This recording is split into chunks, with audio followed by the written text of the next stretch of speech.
15 বছরে মানুষের অধিকার হরণ করেছে সাংবাদিকতা, এজন্য দায়ীদের ক্ষমা চাইতে হবে, এতে জনগণের আস্থা ফিরবে বলে মন্তব্য করেছেন প্রধান উপদেষ্টার প্রেস সচিব শফিকুল আলম। দুপুরে জাতীয় প্রেস ক্লাবে গণ অভ্যুত্থান পরবর্তী গণমাধ্যমের হালচাল নিয়ে এক আলোচনা সভায় এমন মন্তব্য করেন তিনি। বলেন, গত 9 মাসে গণমাধ্যম অনেক এগিয়েছে। গণমাধ্যমের স্বাধীনতার পাশাপাশি সত্য উন্মোচন করার দায়িত্ব নিতে হবে সাংবাদিকদের।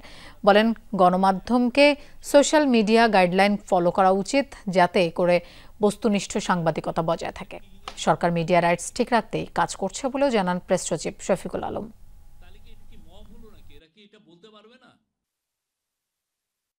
বিদেশি যারা মিডিয়া রাইটস, মিডিয়া ফ্রিডম নিয়ে কাজ করেন, আমরা সবাইকে আহ্বান করি, আসেন আপনারা, এসে নিজেরা দেখে যান যে আমরা কারো মুখ বন্ধ করছি কিনা, কারো ফ্রিডম অফ স্পিচে আঘাত করছি কিনা, কাউকে বলছি, কাউকে মানে ইডিওলজিক্যাল কারণে কাউকে প্রসিকিউট করছি কিনা। আমরা চেষ্টা করছি জার্নালিস্টদের জন্য জার্নালিজম করাটা সেফ করা, এটা আমাদের দায়িত্ব।